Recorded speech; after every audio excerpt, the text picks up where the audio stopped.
Just leave. Go away. The person yelled angrily. Stand still outside, you silly, useless old lady. I'm feeling really cold. Can you please open the door?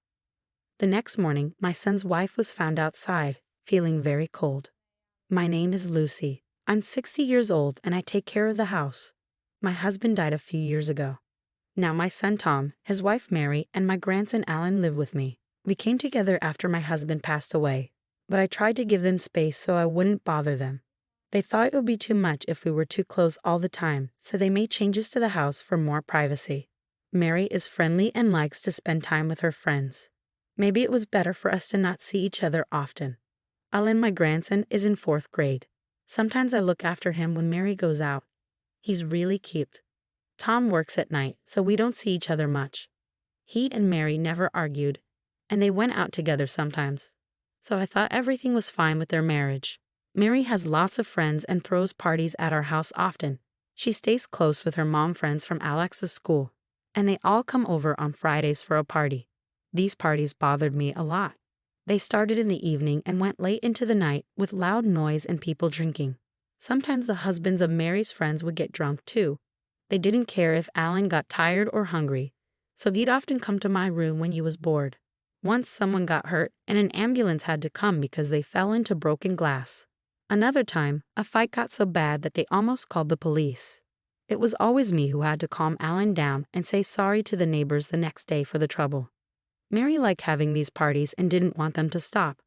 I thought about talking to Tom about it, but since he worked at night on Fridays, he never saw what was happening, and I didn't feel comfortable bringing it up with him. I once told Mary how worried I was about Alan. I'm concerned about all the chaos on Fridays. I don't want any emergencies. It's not good for Alan. I'll take care of him on Fridays, so why don't you all go out to a restaurant and drink responsibly? Living together stresses me out more than you realize. Wouldn't you feel the same if you were me? Also, going out to drink costs more money than doing it at home. I can't tell your friends they can't come here. You don't understand how I feel.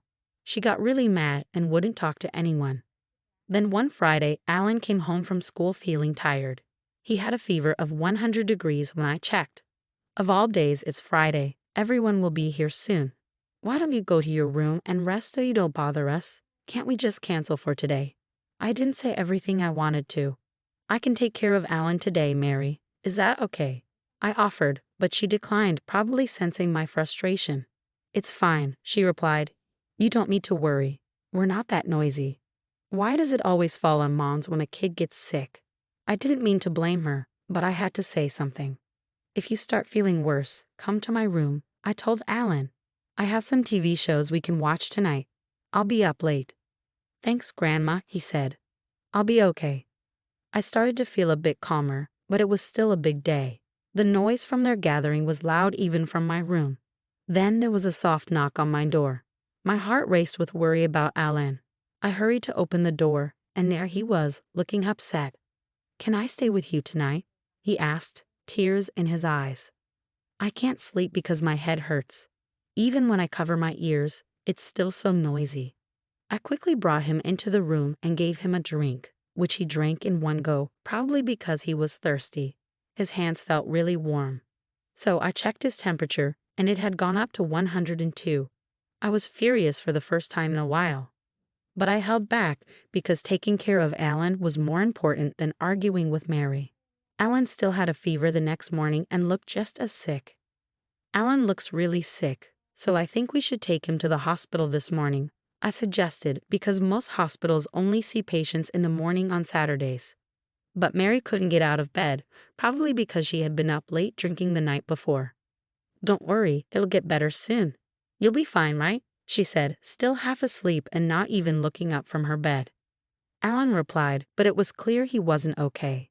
He's had asthma since he was little, so he's more likely to have asthma attacks when he's sick. As I watched him, worried he might have an attack, he started to wheeze, just like I had feared. Mary, I think Alan's having an asthma attack.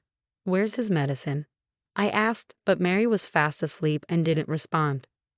Okay, I'm taking him to the emergency room, all right?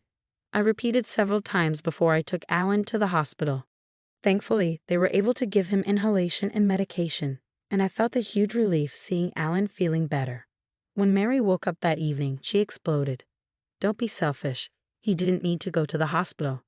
How much did going to the emergency room cost you? I can't believe it. I tried to talk to you so many times, but you were too drunk to wake up. Can't you just stop drinking when Alan is sick? He was in a lot of pain. Fever is normal for kids, and it's already gone, so it wasn't a big deal. Asthma flare-ups happen too. Don't spoil him just because he's your grandson. I thought I should tell Tom about it, so I did, but he said, "But Alan is okay now, right? Don't worry too much about a kid's cold. Mary's dealing with a lot of stress from our living situation, so please try to be patient with her. It's important for you to take a step back since you all live together." I got the message loud and clear, but I didn't have much to say in response to his comments about the stress of living together.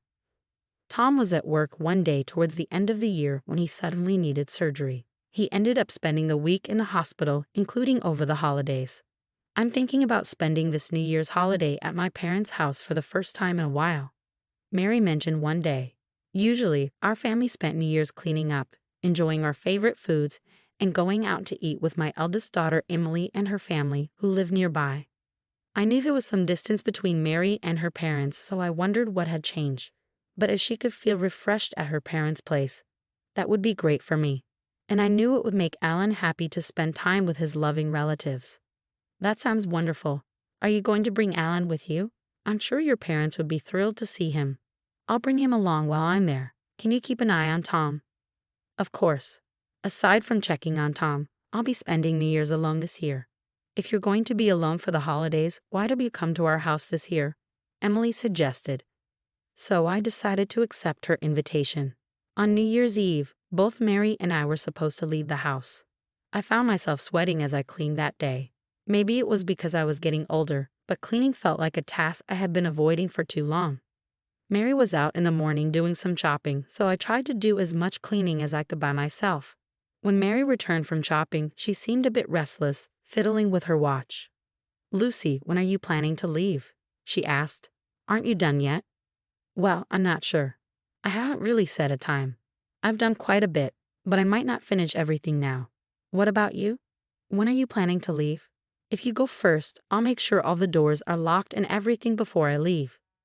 I was sweating a lot from all the cleaning and had only thin clothes on. So when I got thrown out into the yard, I felt really cold and shivery, especially with the snow falling. "Mary, let me back in. I haven't had a chance to change my clothes.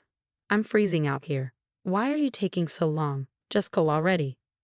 My coat had been thrown out with my belongings, so I put it over my sweaty t-shirt for some extra warmth. I couldn't get back into the house because both the front door and the kitchen door were locked.